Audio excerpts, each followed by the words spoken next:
Lançado mundialmente em 1998, o Hyundai Atos chegou aqui no Brasil no ano 2000. E aqui ele foi vendido por 3 anos, se despedindo em 2003. Esse aqui é um Atos Prime GLS, modelo 2001, com câmbio automático.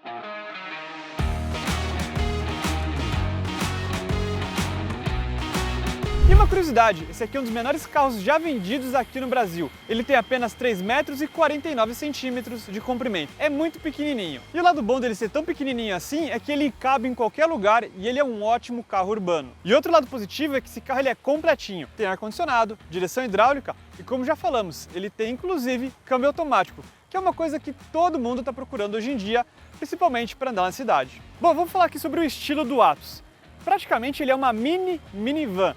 E ele tem uma carinha muito exclusiva dele. Tudo bem que nessa época a Hyundai não era a referência em fazer carros bonitinhos, mas se a gente reparar, o desenho dos faróis, o desenho da grade, é praticamente uma Tucson em miniatura. O modelo ele tem uma iluminação até que bem simplesinha. Por exemplo, os faróis eles são simples, são de plástico, mas ele ainda sendo aquele sistema estriado. Além disso, o carro ele tem apenas uma parábola simples de farol, que não é tão boa quanto uma parábola dupla. Mas a gente tem que lembrar que esse carro aqui era um carro praticamente popular na Coreia do Sul. E o lado positivo é que ele tem farol de milha, então compensou. Falei que sobre o conjunto roda e pneu, esse carro aqui ele é calçado com roda 013 de liga leve, com um desenho bem exclusivo dele. E a medida original do pneu é 165/70 do 13. Para um carro compacto, essa medida está bem adequada para ele. Apesar que as rodas parecem minúsculas para o tamanho do carro, mas isso se deve ao Atos ser um carro muito alto. O Atos tem incríveis 1,62 m de altura. Por um carro tão curtinho, a altura impressiona. E uma outra coisa bacana, mesmo na época esse carro era bem simples, mas ele já tinha aqui repetidor de seta lateral. Então, parabéns aí para a Hyundai. Por incrível que pareça, o Hyundai Atos tem uma ótima construção de carroceria. Os vãos são bem pequenininhos e super regulares, já que atrás ele conta com um bom e velho sistema de freio a tambor. Que, gente, vamos combinar, para um carro 1.0 leve como esse, tá mais que o suficiente. E um detalhezinho curioso, esse modelo aqui ele tem para-barro traseiro, que além de dar um charme pro modelo, ajuda a não espalhar barro pro carro que vai atrás. Bem pensado, não é não? Bom pessoal, chegamos então aqui no interior do Atos Prime e, gente, eu tô surpreso como esse carro aqui ele tem uma ótima visibilidade e um espaço até que bastante amplo aqui dentro. Tudo porque ele é bem altinho. Essa aqui é a minha visão como primeira pessoa. Observem que a visibilidade é boa, as colunas elas são grossas, mas não atrapalham na visibilidade. O espelho retrovisor ele é bom e ele é daquele sistema convexo, ou seja, dá para enxergar bastante coisa, isso do lado do motorista, como ali do passageiro. E o retrovisor aqui de cima também é bom. Vindo aqui para a porta, ó, a porta ela tem um acabamento muito bom também. Aqui é plástico simples, mas de boa qualidade. Deixa eu abrir aqui ela. Ó, essas maçanetinhas, a gente tem que tomar muito cuidado com ela, porque elas quebram com facilidade. Ó, desse lado aqui ela tá inteira. Daquele lado ali ela quebrou. A dona ela já comprou uma maçaneta nova, tá aqui ó. Ela disse que encontra todas as peças desse carro pelo Mercado Livre, então também é um ponto positivo. E aliás, a Hyundai nessa época ela fazia carros bons, já com boa qualidade, mas pecava pelo acabamento que sempre era um pouquinho frágil. Continuando aqui na porta ele tem um tecidinho bem bom, aqui o puxador ele é bem robusto e aqui a gente tem um belo porta-objetos. Vindo aqui para o painel a gente tem várias reentranças, aliás, olha o desenho desse painel, ele é bem divertidinho e tipicamente dos anos 2000. Então aqui a gente tem uma saidinha de ar, o legal é que aqui você consegue colocar o ar para tudo que é lado e ele tem um desenho bem divertidinho.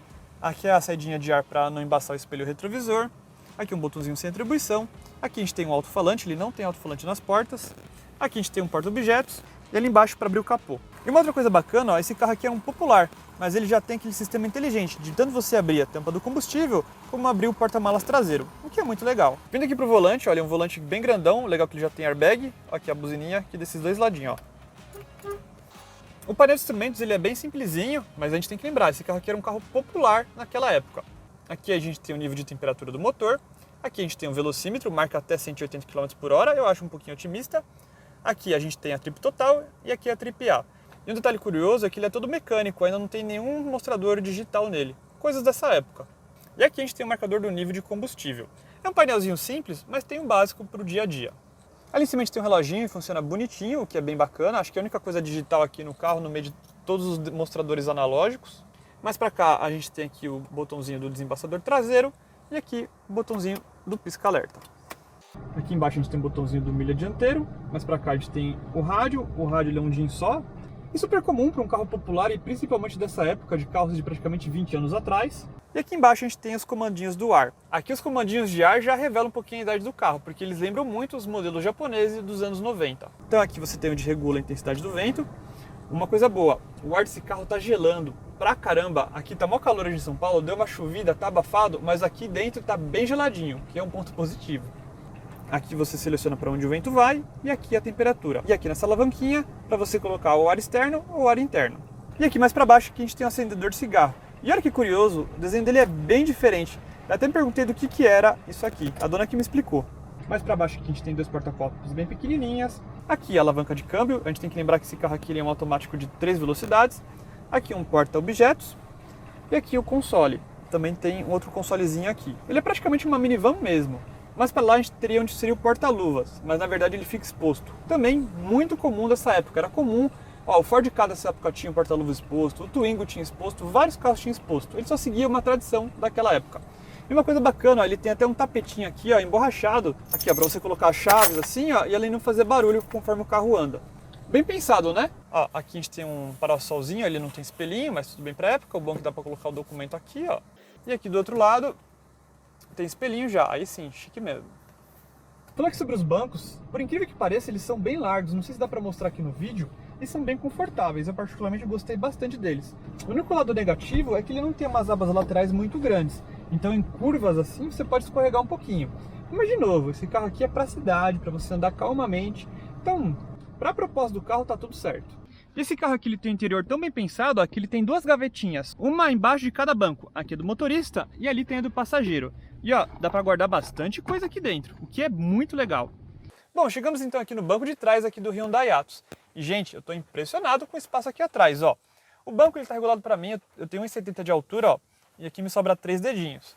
Mas o espaço para frente não é destaque, o destaque mesmo é o espaço aqui para a cabeça, Me sobra aqui 3 dedinhos aqui para cima, o que é muito bom. Uma outra coisa bacana aqui no Atos é que você se senta bem numa posição bem elevada, é praticamente uma cadeira, As minhas pernas estão com um ótimo apoio aqui, o que é bacana, e a visibilidade aqui atrás é muito boa. A linha de cintura é super baixinha, então você não se sente claustrofóbico aqui atrás, o que é muito bom. Uma coisa boa desse Atos aqui é que ele tem um banco bipartido, então dá para você rebater só um dos bancos, o que é um lado positivo. Não se precisar levar muita coisa mesmo, aí você rebate os dois bancos. Já falando de segurança, então ele tem os dois apoios de cabeça para quem vai no meio e o cinto de 3 pontas para quem vai nas pontas, ou seja, padrão para a época. Para mim, a traseira é o ângulo mais bonito do Hyundai Yatos, principalmente por causa das suas lanternas e do seu aerofólio, que dão um ar mais agressivo para o carro. Uma coisa que eu acho muito curiosa nesse carro é o balanço traseiro, praticamente inexistente. Olha como ele é bem curtinho, mas mesmo assim, olha como o para-choque ele fica bem para fora da carroceria, o que é muito bom para aquelas batidinhas do dia a dia. Ou seja, se você dá uma encostadinha, você não vai amassar nem a tampa e nem quebrar a lanterna. Entendeu, Honda Fit? Bom pessoal, já que chegamos aqui na traseira do carro, então vamos falar sobre o porta-malas do modelo. Ou você destrava ele com a chave ou naquela alavanquinha lá dentro. O porta-malas ele tem 263 litros de capacidade. Para um carro que tem 3,5 metros de comprimento, gente, é um porta-malas muito bom. Tem mais ou menos o mesmo tamanho de um Chevrolet Celta, mas aqui ele ganha no acabamento, que é muito melhor do que o modelo da Chevrolet. Aqui a gente tem um forro de boa qualidade, aqui a gente tem espaço para colocar os dois alto-falantes, tá vendo? Tanto ali como aqui. O banco, como já falado, ele rebate ou um lado ou o outro.